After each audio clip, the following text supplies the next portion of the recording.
magacaygu waa Waas Cabdiraxmaan Waas Khaliif maanta waxaan meeshan isugu nimid arrin dhacda oo maalmahan miidiyaha haysatay arrinta iyada ayaan shirkan jaraa'id u qabanay in aan sida ugu habboon ooga hadal arrinta iyada maxay sidaan wada ognahay maalin dhaweyd ninba layidhi waa la waayey isla markiiba iyadoon waxba la hubsanin oo aan waxbaba kaadsiinye la muujinin dad isima ah oo odayaal ah oo xildhibaanno leh oo sanataro leh yaa arrintii waxay ooga jawaabeen si abuuri karta fadqalallo iyo xasarad iyo waxaan loo baahnayn waxaan rabaa arrintaa in aan u sheego dadkii hadlahay oo inta aan hadda soo sheegay ay ka mid yihiin maanta ninkii isagoo nabad qabuu jooga idinkuna waxaad sheegteen in la dilay weliba dad khaas ah oo madax ah yaad ku eedayseen waxaad ninkaa ku eedayseen beelaha kuumada waxaad ku eedayseen madax kala duwan oo uu ka mid yahay wasiirka gaashaandhigga Kenya oo uu ka mid yahay madaxweynaha Jubbaland mudane Axmed Maxamed Islaam iyo wasiirka gaashaandhigga ee Kenya mudane Aadan Barre Ducaale madaxdaas midna xukunkiisii iyo meeshuu madaxda ka yahay Soomaaliya waa madaxweyne Axmed Maxamed Islaam midna waa dawladdan Kenya iyo dalkan aan maanta dhex joogo isku shaqo maaha ninna wasiir waaye dawlad weyn oo ballaaran oo Kenya leeyda oo uu madaxweyne ka yahay kun jeer buu mahadsan yahay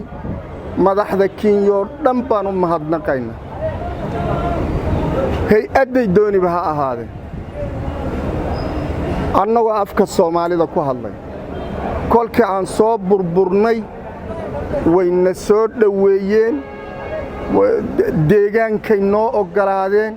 dalkoodii inaan ka ganacsannay noo ogolaadeen inaan si deggan oo ehelnimo oo derisnimo ula noolaannay noo ogolaadeen ninka maalin walba markay laba bisadood ishardiyaan lagu soo boodahay oo dad Soomaaliya jooga oo qabiiladan aan walaalaha nahay ay ka mid yihiin ay ku soo boodayaan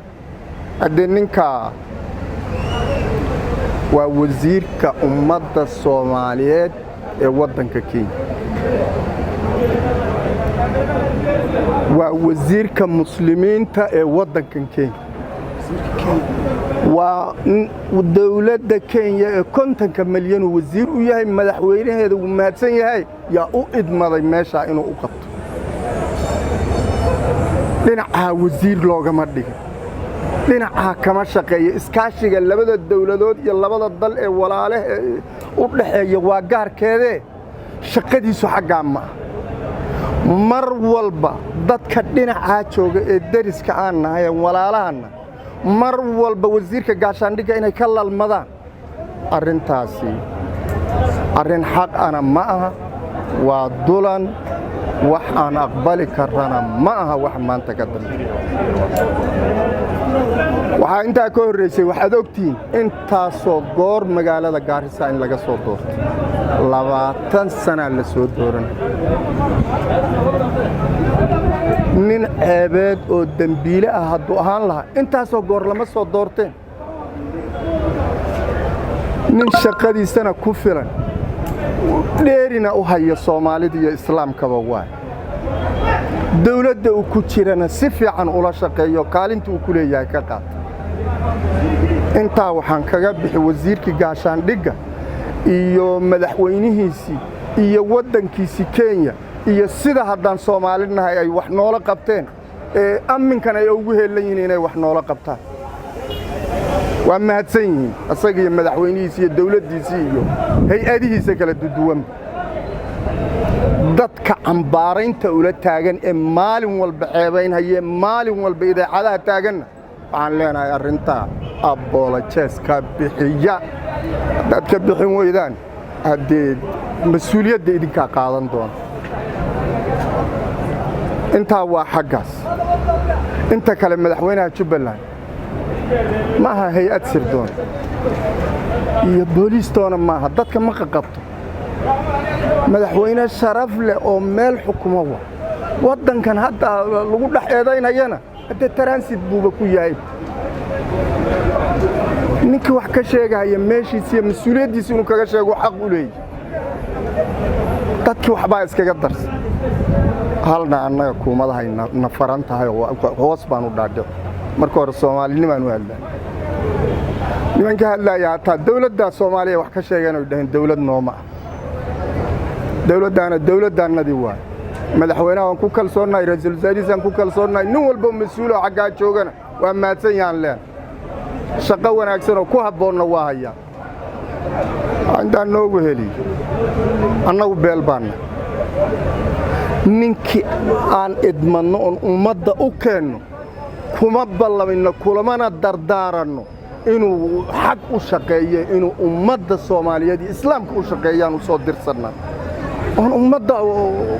dhaxdhaxaad u ahaa waana ku kalsoonoon aaminsanahay madaxda la xagxaganay inay kuwa si fiican oo daacad ah meelaha ay joogaan iyo dalka ay joogaan ugu shaqeeyo inay yihiin waxaan leeyahay maraba beelahaan inaan u hadlo war kalifka nalaga daayay iyo daydayga nalaga daydayo waxaan u dhalanin oo naan ahay nalaga daayo tolo wiilkeenina Allah nabadiyay wakaa waa jooga gurigiisii uu jooga kuwalaha waa la googooyay sidii ashuqi oo kale caawa waxaad sheegi lahaydeen baa idinka rabaa assalaamu calaykum waraxmatullaahi wabarakaatuh